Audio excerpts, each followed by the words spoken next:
Boa noite, irmãos. Sejam todos muito bem-vindos, né? Nessa quarta-feira, na metade da semana. E a gente escolheu estar aqui na presença do Senhor, que é para a gente recarregar as nossas baterias, né? Foram vários testemunhos que a gente ouviu aqui nesta noite, né? Do irmão aqui, do outro ali também, do próprio Rafael aqui, contando sua experiência. E isso é maravilhoso.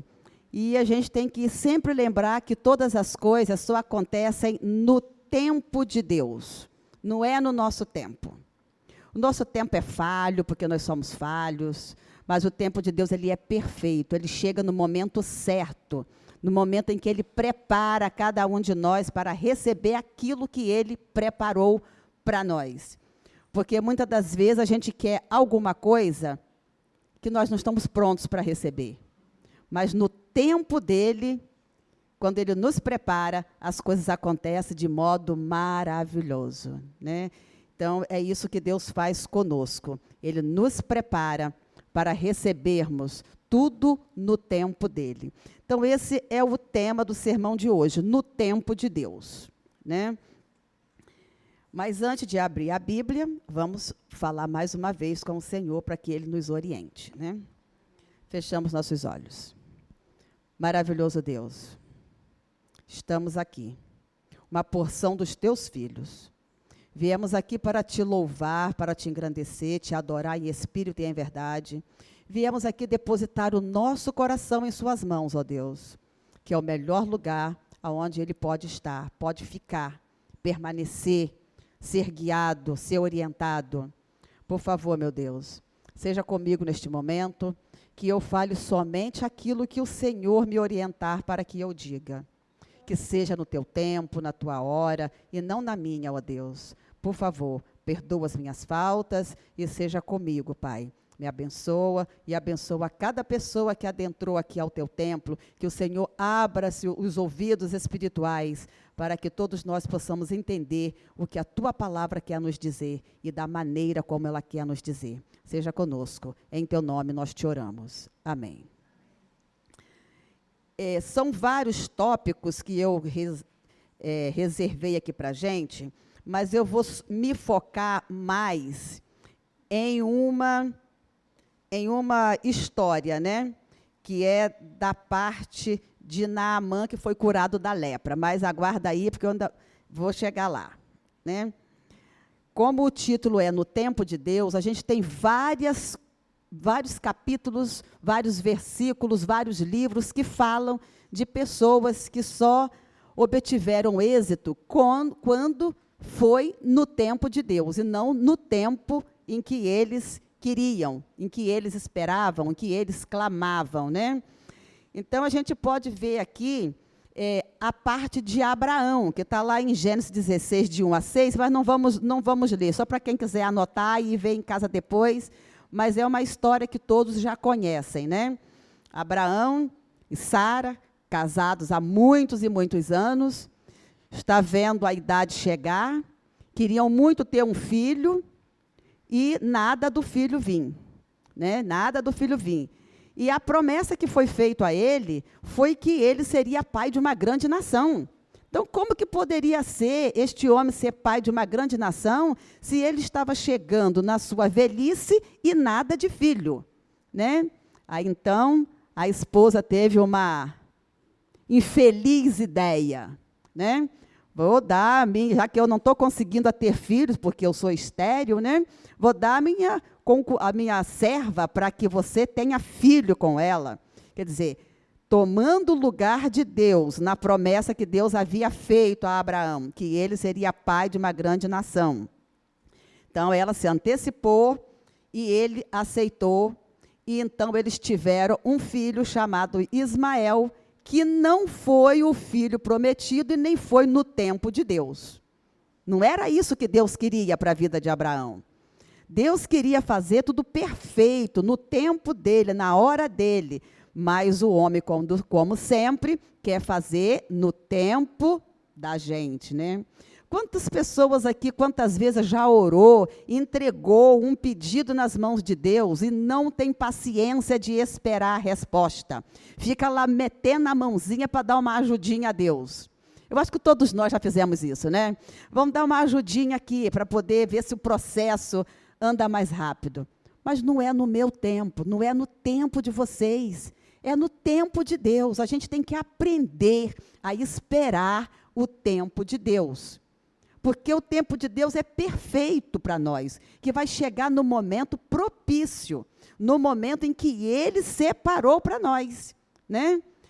Então, veio esse filho que não foi no tempo de Deus.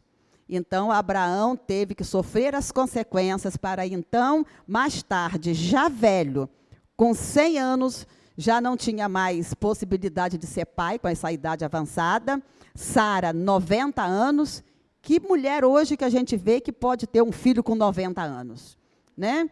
Com 50 anos, 50 e poucos anos, a mulher já não pare mais, né? Porque já, como se fala, os seus dias já terminaram, né? Então, 90 anos, então, impossível ao olho do homem, né? Impossível.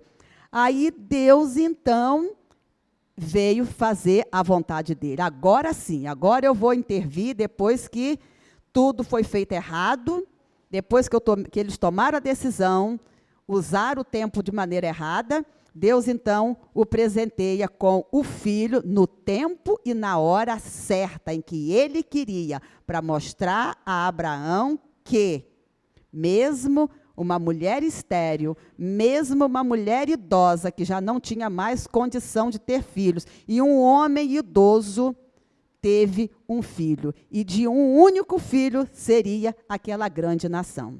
Então, tudo é no tempo de Deus, não é isso? Então, aqui vimos que o tempo de Deus, ele foi antecipado erradamente. Então, que nós possamos esperar o tempo de Deus, né? Aí a gente aqui pode ver também, lá, o povo de Israel, 400 anos no Egito, sofrendo, clamando, pedindo a Deus que Deus os libertasse, né? Mas não estava no tempo ainda. Tantas pessoas que clamaram desde o começo já nem viu a libertação, porque 400 anos já tinham falecido, não tinham visto Deus atuar e libertar aquele povo daquele lugar. Muitos morreram sem a esperança da liberdade, mas eles não estavam preparados ainda para ser libertos, porque tudo tinha que acontecer no tempo de Deus e não no tempo do homem, porque o homem sempre quer fazer o errado, quer antecipar as coisas. E quando a gente pega nas nossas mãos aquilo que é de Deus, próprio dele fazer, dá tudo errado. Não dá nada certo. Quando eu quero fazer pelas minhas próprias forças, minha própria vontade, meu próprio tempo, não vai dar certo. Porque tudo só acontece com a permissão de Deus, né? É como diz, tudo eu posso, mas em Deus. Sozinha eu não posso. Então eu tenho que esperar o tempo de Deus. Então Deus, na hora certa, levantou uma pessoa improvável, né?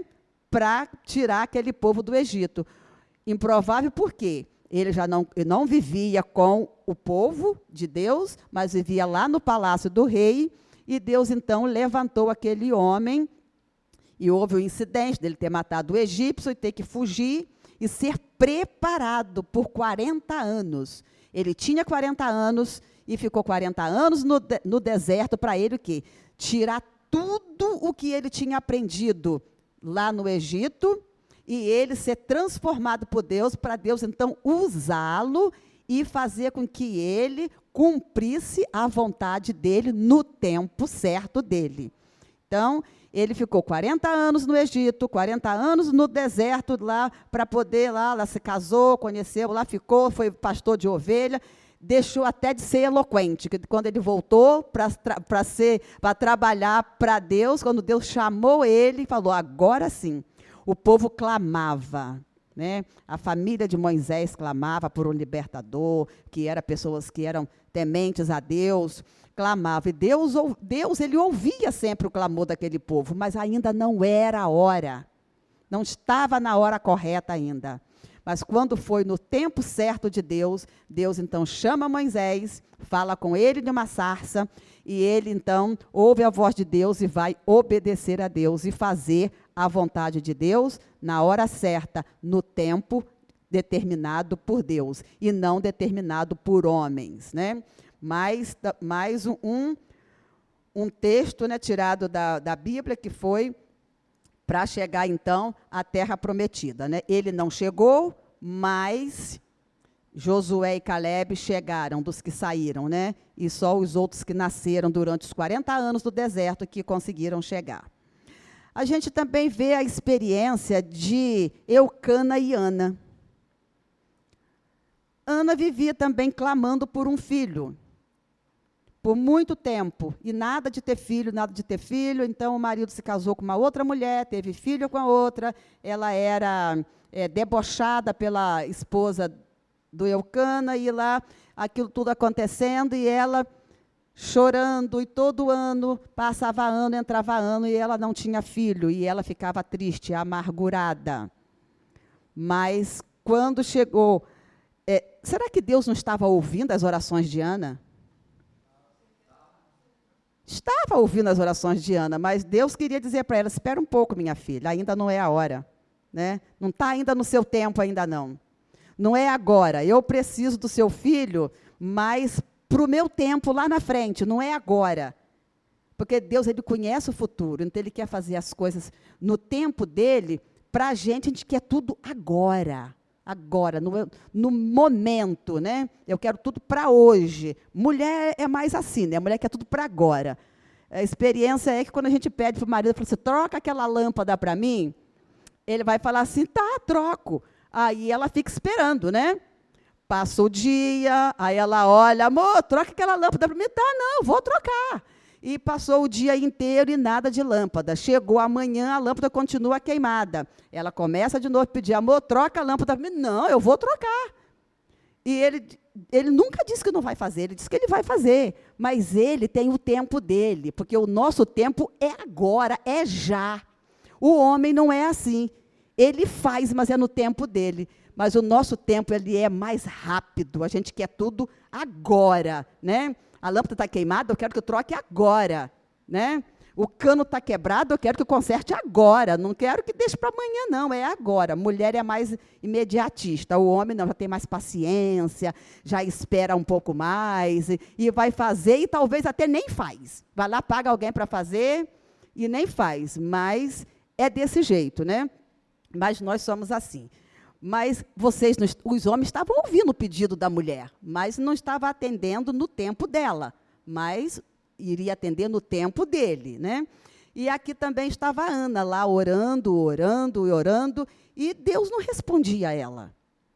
Não respondia a ela, e ela se sentia muito humilhada, ela se sentia muito triste, né? A ponto do marido falar, mas mulher, eu não sou melhor para você de quê? Se fosse muitos filhos, para que tu choras, te angustia, querendo tanto um filho? Eu não basto para você? Para ela não bastava.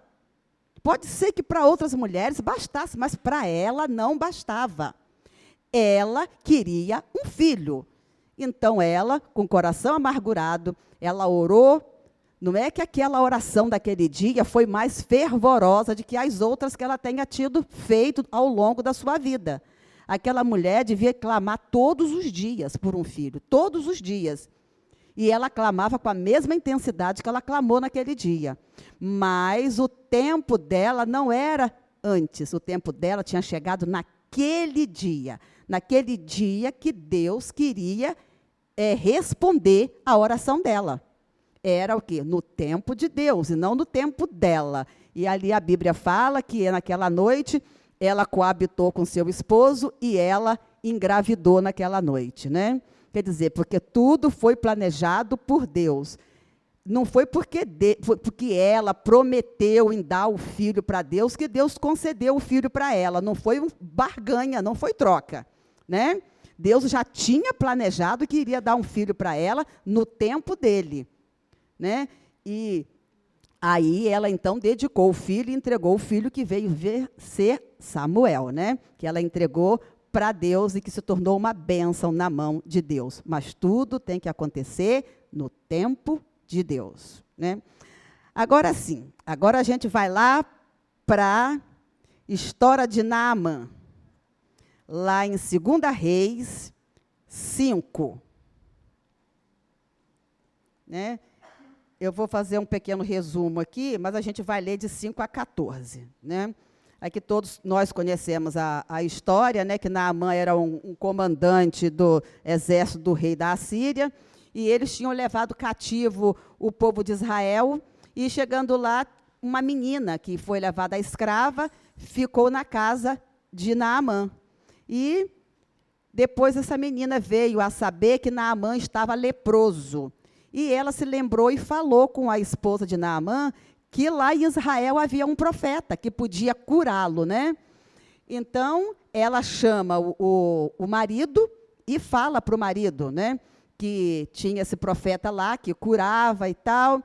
Aí, então, ele foi diante do rei, pediu que o rei desse liberação para ele ir lá junto desse profeta, para poder receber essa consulta, vamos dizer assim, que na cabeça dele era uma consulta, né?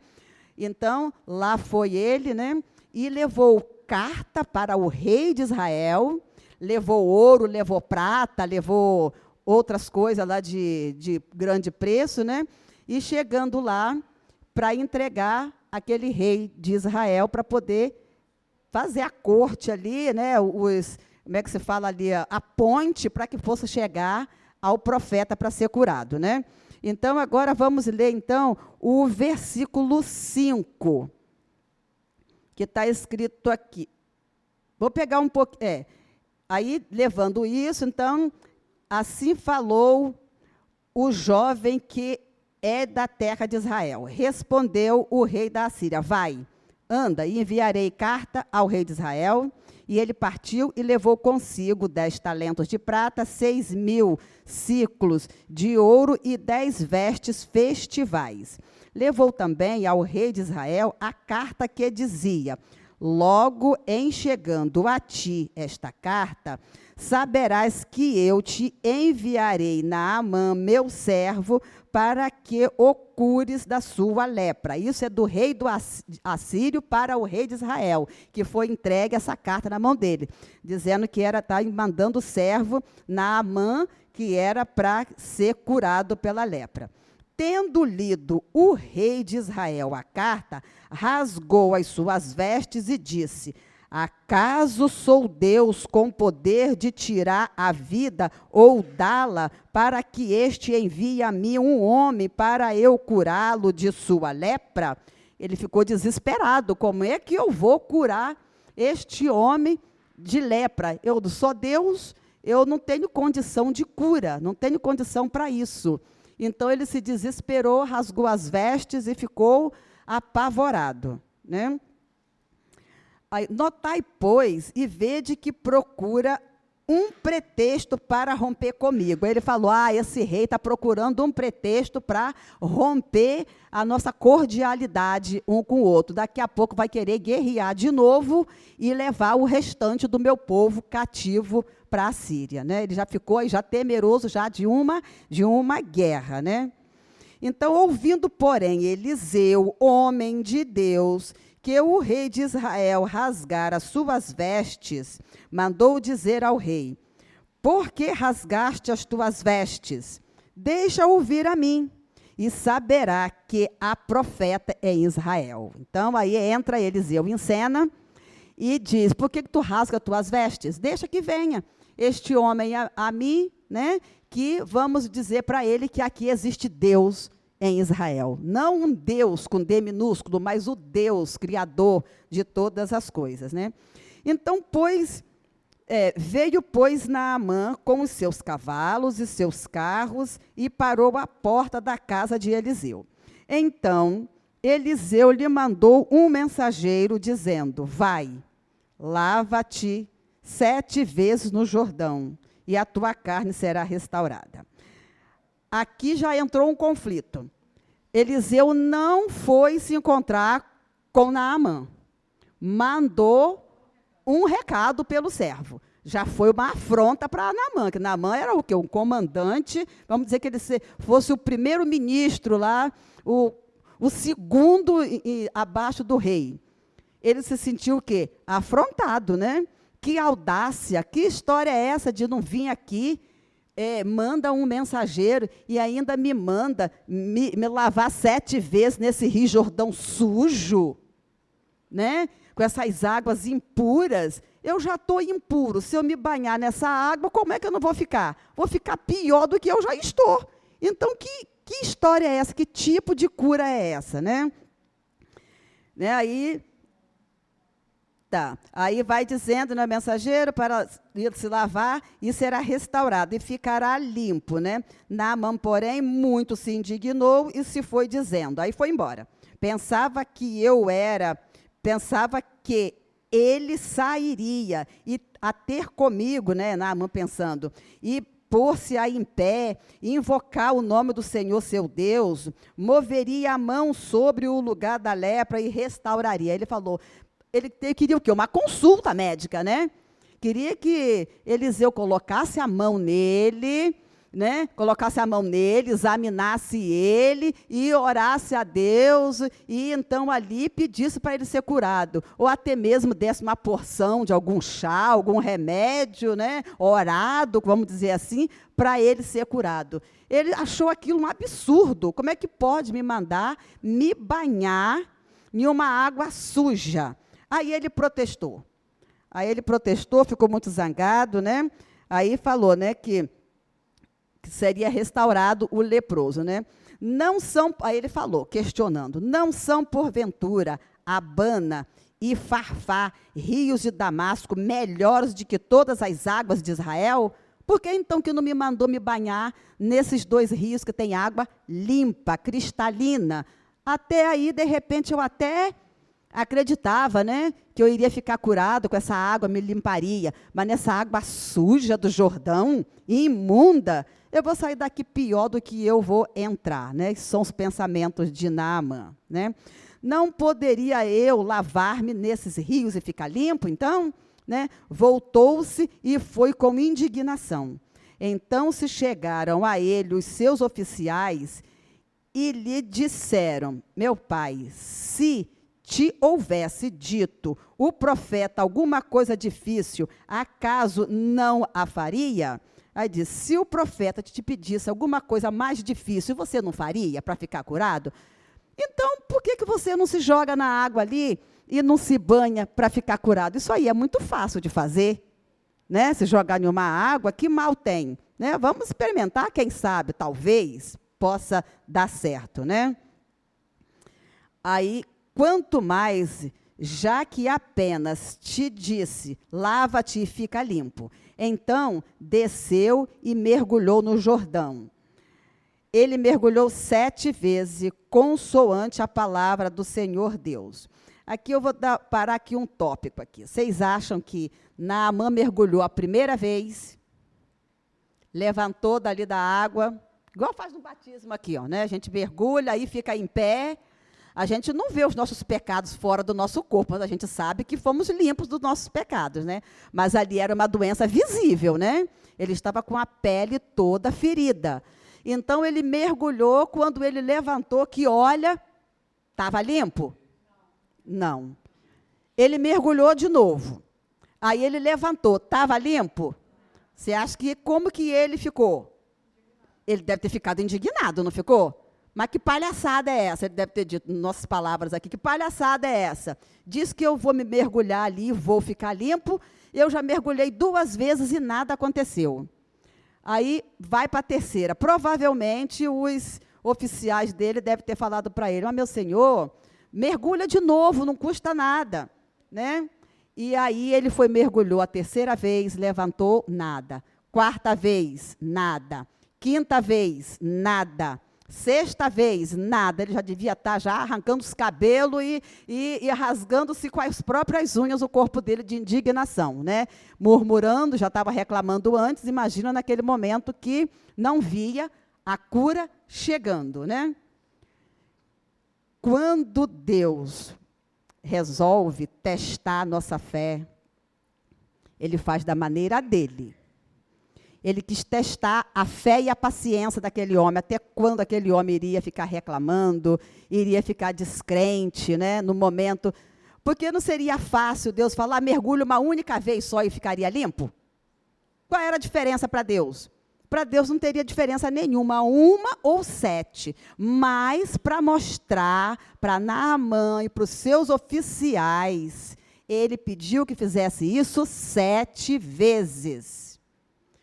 Para poder ir alicerçando a fé, depositando a fé no coração daquele homem, ou a dúvida, né?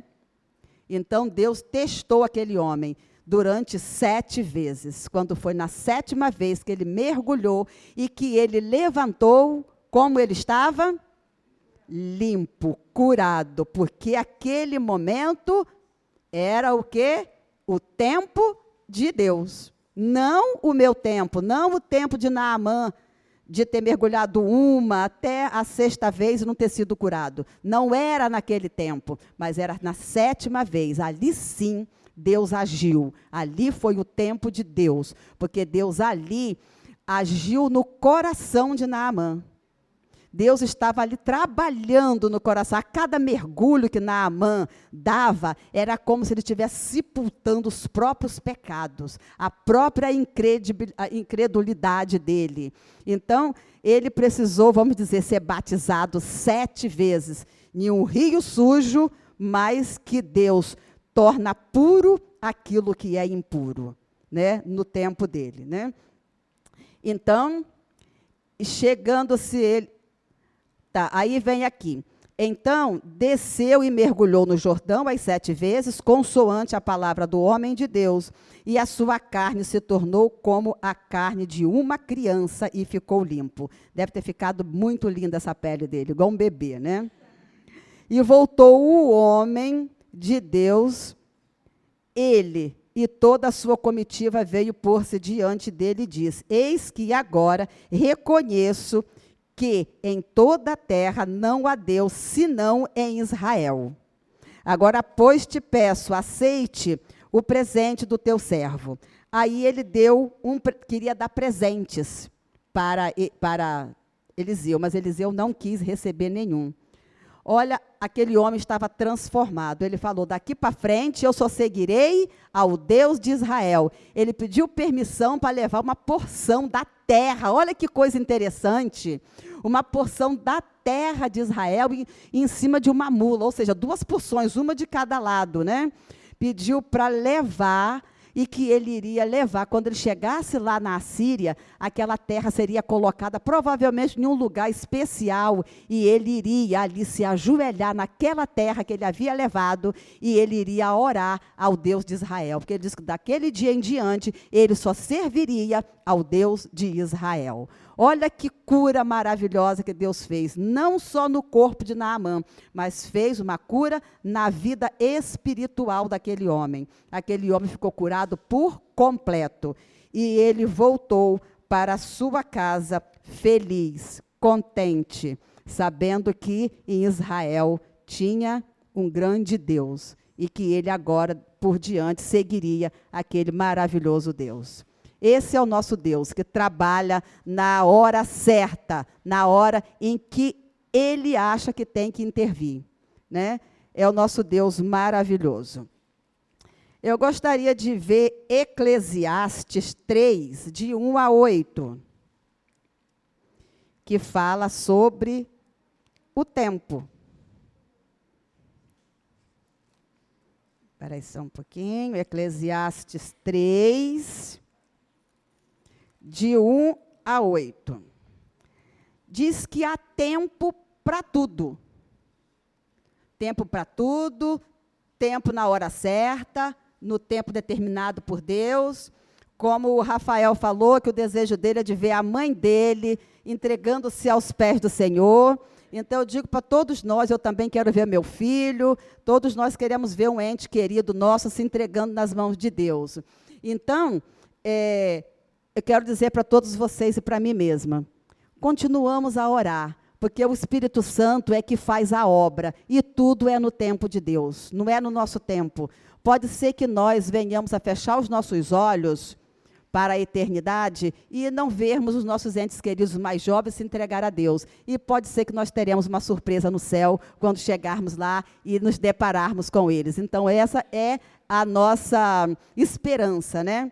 Mas vamos ver lá em Eclesiastes 3, de 1 a 8, que diz assim: tudo tem o tempo determinado, e há tempo para todo propósito debaixo do céu. Há tempo de nascer, tempo de morrer, tempo de plantar e tempo de arrancar o que se plantou. Tempo de matar, o tempo de curar, tempo de matar, tempo de curar, tempo de derribar e tempo de edificar. Tempo de chorar e tempo de rir. Tempo de prentear e tempo de se saltar de alegria. Tempo de espalhar pedras e tempo de ajuntar pedras. Tempo de abraçar e tempo de se afastar-se de abraçar. Tempo de buscar, tempo de buscar e o tempo de perder e tempo de guardar e tempo de deitar fora. Tempo de rasgar e tempo de coser. Tempo de estar calado e tempo de falar. Tempo de amar e tempo de aborrecer. Tempo de guerra e tempo de paz. Então, está dizendo que há tempo para tudo nessa vida. E esse tempo depende de mim? Depende de vocês? Depende de quem? De Deus. Então, tudo é no tempo de Deus, na hora certa de Deus. Ele nos prepara para receber as coisas no tempo certo dele. Então, é isso que a mensagem de hoje nos diz, que nós nos coloquemos nas mãos dele e deixemos que ele siga o curso da nossa vida. E que tudo é no tempo dele, tudo é na hora dele, e tudo tem que ser para ele, para a honra e glória do nosso Senhor. Que Deus nos abençoe.